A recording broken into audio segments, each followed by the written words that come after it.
I don't ever slow up, no I don't take shit. I got no love for the fakeness. If you wanna play tough and wanna hate this, I'll always show up.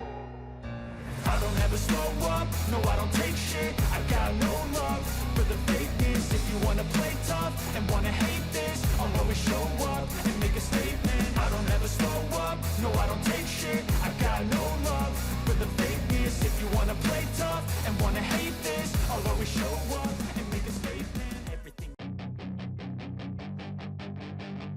Pembalap Repsol Honda, Marc Marquez, mengaku lebih percaya diri saat menjalani balapan MotoGP Valencia 2022, daripada di Sepang. Marc Marquez tak begitu gemilang pada balapan terakhir, MotoGP Malaysia 2022 usai hanya finish di posisi ke-7.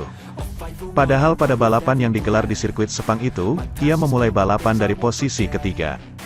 Kendati begitu, jelang seri pamungkas, MotoGP Valencia 2022, Marc Marquez sudah tak memusingkan hasil itu.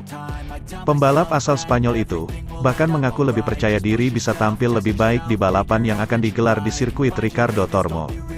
Apalagi, pembalap berjuluk The Baby Alien itu pernah meraih kemenangan di sini pada musim 2014 dan 2019. Ini balapan terakhir dari tahun yang panjang dan berbeda, kata Marc Marquez dikutip Sportfit dari Speedweek. Kami telah belajar sesuatu yang baru setiap akhir pekan sejak kembali dan itulah tujuan balapan ini juga. Datangnya kepercayaan diri Marc Marquez bukannya tanpa alasan. Sirkuit Ricardo Tormo sendiri bertipe anti-clockwise yang berarti jalannya balapan akan mengarah ke kiri.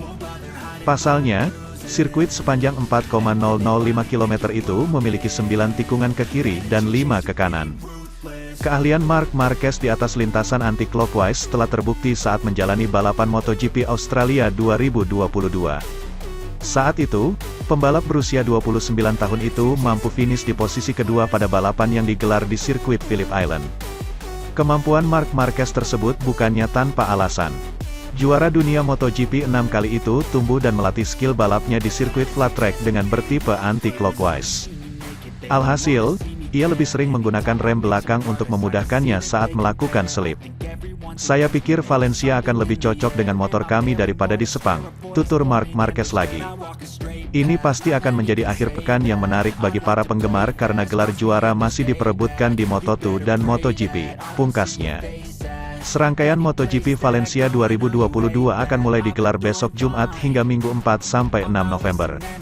Sementara itu, Fabio Quartararo butuh keajaiban untuk mempertahankan titel MotoGP. Dia harus menang balapan terakhir musim ini dan Pecco Bagnaia finish ke-14 atau lebih belakang. Kejuaraan dunia MotoGP akan ditentukan akhir pekan ini dalam Grand Prix Valencia, di mana Pecco Bagnaia tiba sebagai pemimpin tabel umum dengan 23 poin lebih banyak dari posisi kedua. Fabio Quartararo, satu-satunya pembalap yang masih punya kans mengambil mahkota. Jarak antara keduanya berarti opsi untuk juara bertahan praktis sangat minim dan El Diablo memerlukan keajaiban sejati. Bagaimanapun, hasil yang dikejar pembalap Prancis itu terjadi dalam 2 kesempatan musim ini. Quartararo mencapai 3 kemenangan tahun ini, dan semua terjadi pada paruh pertama, di Portimao, Barcelona dan Sachsenring, yang terakhir berurutan. Dalam 2 balapan itu, Bagnaia mengalami sekali crash dan 0 poin. Jika akhir seperti itu terulang, juara akan jadi milik pemuda Prancis, begitu juga ketika Quartararo menang dan Pecco melewati garis finish di urutan ke-14 atau lebih buruk. Hasil lain, tidak ada kemenangan untuk rider Yamaha dan pembalap Ducati finish 13 teratas akan membuatnya jadi juara baru. Di Yamaha, mereka sadar dengan sedikitnya peluang menguntungkan. Meski mereka ingat dengan sempurna, bagaimana dalam situasi serupa pada 2006, pembalap mereka Valentino Rossi datang ke Valencia sebagai pembalap dan crash mencegahnya untuk memenangi mahkota.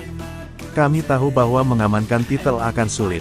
Satu-satunya jalan Fabio menang dan lawan kami tidak mencetak poin, Massimo Meregali menerangkan tanpa menunjukkan akurasi.